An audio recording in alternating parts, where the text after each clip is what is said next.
Phone addiction পৃথিবীর 100% মানুষের মধ্যে 80% মানুষ এখন ফোন অ্যাডিকশন। আর এটা এত মাত্রা বেড়ে গিয়েছে যে 2617 বার একটি মানুষ তার ফোনের স্ক্রিনে টাচ করে। আর এটা তো জুলাই 2016 রিপোর্ট। এটা 2020-তে হয়েছিল 8407 বার। আর অর্থাৎ যারা হাই ইউজার হয় তারা 16,000-এর প্লাস ফোনের স্ক্রিনে টাচ করে। টেকনোলজি একটা বড় সড়ো টুল যেটা আমাদের কঠিন থেকে কঠিন কাজও সহজ হয়ে যায়, কিন্তু আজ সেই টেকনোলজিকে এত খারাপ ভাবে ব্যবহার করা হচ্ছে যে যার কোনো লিমিট নেই। টেকনোলজিতে সমস্যা ততক্ষণ প্রতি ছিল না যতক্ষণ পর্যন্ত স্মার্টফোন আসেনি। ফোন দিনের পর দিন স্মার্ট হতে চলেছে আর মানুষ দিনের পর দিন বোকা হতে চলেছে। আমি ক্ষমা চাচ্ছি যদি এই কথাটা কারো খারাপ লেগে থাকে তাহলে, কিন্তু এই কথাটাই সত্যি। এই ভিডিওতে আমি এমন কিছু ফ্যাক্ট শেয়ার করব যে তোমাদের ঘুম উড়ে যাবে। একজন এভারেজ পার্সন দিনে 5 ঘন্টা ফোনের সাথে কাটায়। যদি তুমি ভাগ্যবান হও আর 50 বছর আরো বাঁচো আর এভাবে ফোন ইউজ করতে থাকো, তাহলে তুমি 10 বছর 4 মাস শুধু ফোনের উপরে কাটিয়ে দিবে। স্টিভ জবস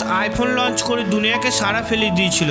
1 বিলিয়নের থেকেও বেশি আইফোন বিক্রি হয়েছিল, আর তিনি কোনোদিনও তার বাড়ির ছেলে মেয়েদেরকে আইফোন ইউজ করতে দেননি। ফেসবুকের সিইও মার্ক জুকারবার্গ সারাদিন ফেসবুকে টাইম পাস করে না, কারণ তিনি জানেন এটা সম্পূর্ণ ফালতু জিনিস। তিনি এই জন্য বেশি পড়ে থাকে যে ফেসবুকটা আরো ডেভেলপ করা যায়, যাতে বেশি বেশি করে আরো মানুষ ফেসবুকে সময় কাটায়। 95% স্মার্টফোন ইউজার ঘুমানোর আগে নিজেদের ফোন ব্যবহার করে। এই পৃথিবীর অনেক ধরনের অ্যাডিকশন আছে। কারো ফেসবুক অ্যাডিকশন, কারো হোয়াটসঅ্যাপ অ্যাডিকশন, কারো ইনস্টাগ্রাম অ্যাডিকশন, কারো বা ইউটিউব অ্যাডিকশন, কারো বা মোবাইলেরই অ্যাডিকশন, কারো বা সিগারেটের অ্যাডিকশন, কারো অ্যালকোহলের অ্যাডিকশন। মনে রাখো, সিগারেট তো শুধুমাত্র তোমার ফুসফুসে রেখে খারাপ করবে, কিন্তু মোবাইল ফোন তোমার পুরো জীবনটা শেষ করে দেবে। আগে আমরা ইংরেজের গোলাম ছিলাম, কিন্তু আজ আমরা নোটিফিকেশনের গোলাম। নোটিফিকেশন আসতেই আমরা তাকে স্যালুট মারি, অথচ জীবনের গুরুত্বপূর্ণ কাজ করার সময়ও যদি নোটিফিকেশন আসে না, লোক সেটাকে ছেড়ে স্যালুট মারে আর সেই নোটিফিকেশনকে পিক করে। আর আমরা তাকে এটা শো করি যে আমরা কত ফ্রি মানুষ,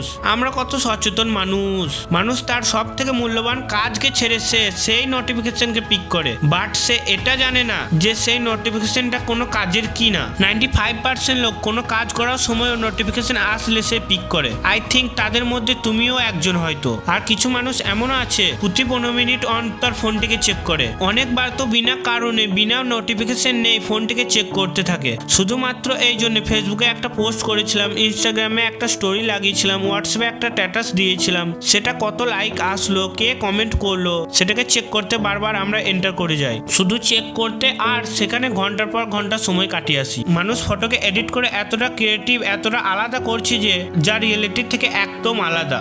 আর সেই ফটোকে ফেসবুক, ইনস্টাগ্রাম ছাড়াও আলাদা আলাদা সোশ্যাল মিডিয়া প্ল্যাটফর্মে আপলোড করছে। আর এটাই শো করে যে আমি কত সুন্দর আর তুমি কত বিচ্ছিরি। সোশ্যাল মিডিয়ায় 95% ফেক থাকে যা মানুষকে দেখাচ্ছে, সেটা এডিট করে মানুষকে দেখানো হচ্ছে। কোনো মানুষ রিয়েলিটি দেখাতে চায় না। তুমি যদি বিহাইন্ড দ্য সিন দেখো তাহলে তুমি দেখতে পাবে প্রতিটি মানুষের জীবনে দুঃখ ভরে ভরে আছে। প্রতিটি মানুষ সমস্যার সাথে প্রতিনিয়ত লড়াই করতে চলেছে। প্রতিটা মানুষ কাঁদছে আর আমরা কাঁদছি তাদের ফটোর সাথে কম্পেয়ার করে। যতটা বেশি তুমি ফেক দুনিয়াতে ঢুকবে ততটাই বেশি তুমি নিজেকে হার্ট করতে থাকবে। কোনো ফটোকে এডিট করা, তারপর সেটাকে আপলোড করা, রোজ এইসব করি কাদের জন্য?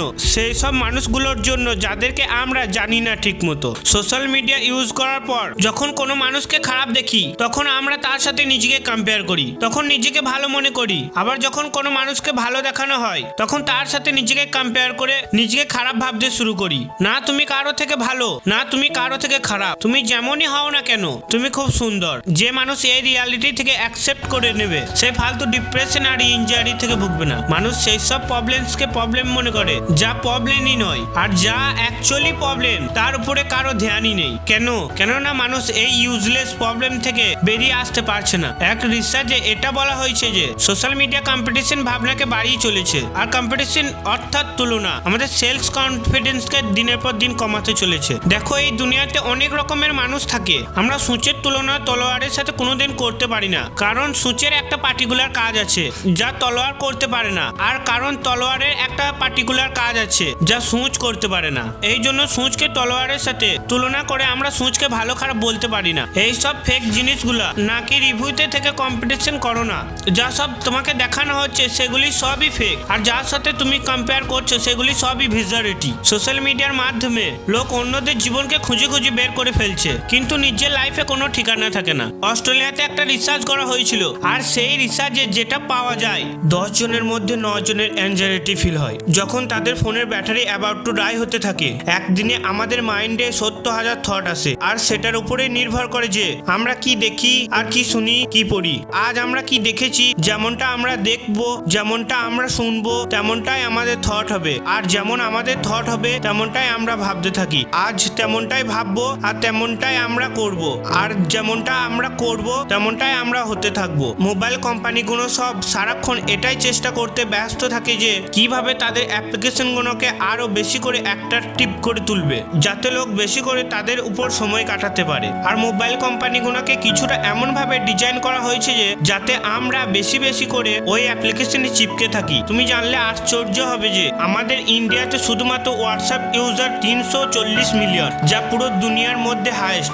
আর সেকেন্ড নম্বরে যে দেশটি আছে তা হলো ব্রাজিল, যার 90 মিলিয়ন। তুমি ডিফারেন্স দেখতে পারছো নিশ্চয়, 340 মিলিয়ন 90 মিলিয়ন। ইন্ডিয়াতে 2020 সালে ফেসবুক ইউজার ছিল 346 মিলিয়ন, যা 2023-এ বেড়ে 444 মিলিয়ন পার হয়ে গিয়েছে। এক রিসার্চে এটা শো করে যে যে ব্যক্তি যতটা সোশ্যাল মিডিয়া ইউজ করে সেই ততটা বেশি নিজেকে একা বোধ করে। আজকাল লোকেদের দিন শুরু হয় ফোন থেকে আর শেষও হয় ফোন দিয়ে। লোক ঘুম থেকে ওঠে আগে ফোনটা চেক করে, আর রাতে ঘুমাতে যাওয়ার আগেও ফোনটা চেক করে। ফোন পয়সা বরবাদ করছে, টাইম বরবাদ করছে, ক্যারিয়ার বরবাদ করছে, আর লাইফকেও বরবাদ করছে। এই কথাগুলো সবাই জেনে বুঝে মোবাইল দেখতে দেখতে খুশি হচ্ছে। যতটা বেশি আমরা সোশ্যাল মিডিয়াতে কানেক্ট হচ্ছি ততটাই আমরা নিজেদের থেকে ডিসকানেক্ট হয়ে যাচ্ছি। পুরো ফ্যামিলি বসে আছে, তারপরেও ফোনে কেউ টিকটিক করতে চলেছে। দেখো, কঠিন হলো সত্যি এটা যে স্মার্টফোন অমর, তারা বেশি দিন তোমার সঙ্গে থাকবে না। তুমি নিজের ফোন আর সোশ্যাল মিডিয়াকে কন্ট্রোল করো, এতটা অধিকার দিও না যে তোমাকে কন্ট্রোল করে। স্মার্টফোন জীবন নয়, জীবনের একটি ছোট্ট অংশ মাত্র, তাকে অংশই থাকতে দাও। যেদিন স্মার্টফোন তোমার জীবন হয়ে যাবে না, সেদিন তোমাকে ধ্বংস করে ছাড়বে। হয়তো আমাকে ভাবছো যে স্মার্টফোন না থাকতো তো তাহলে তোমার ভিডিও কিভাবে দেখতাম, আর যদি আমি স্মার্টফোন না ব্যবহার করি তাহলে তোমার ভিডিওকে দেখবে। আমি এই পুরো ভিডিওটার মধ্যে স্মার্টফোনের খারাপ বিষয়গুলোকে, ডিসঅ্যাডভান্টেজগুলোকে তুলে ধরেছি। আর এই পুরো ভিডিওটাতে আমি একবারও কোথাও বলিনি যে স্মার্টফোন ইউজ করো না। স্মার্টফোন সমস্যা নয়, কিন্তু ওর জন্য যে প্রবলেমগুলো তৈরি হচ্ছে সেটাই সমস্যা, অর্থাৎ প্রয়োজনের চেয়েও বেশি ব্যবহার। যদি আমার সাথে সহমত হও তবে এই ভিডিওটা শেয়ার করো। যার কাছে যে অনেক বেশি ফোন অ্যাডিক্টেড, তোমরা শেয়ার করতেই দ্রুত সেই নোটিফিকেশন পিক করে নেবে। যেমনটা আমি বলেছিলাম, আমি জানি যে শেয়ার করতে গেলে ফোন ইউজ করতে হয়, কিন্তু ফোন ইউজ করো, যে ফোনকে এতটা অধিকার দিও না যে ফোন তোমাকে ইউজ করে। শুধু এইটুকুই মনে রাখতে হবে, ভিডিওটি ভালো লাগলে অবশ্যই একটা লাইক করো, আর চ্যানেলটিকে সাবস্ক্রাইব না করা থাকলে সাবস্ক্রাইব করো। ততক্ষণ পর্যন্ত দেখা হবে আবার পরবর্তী ভিডিওতে।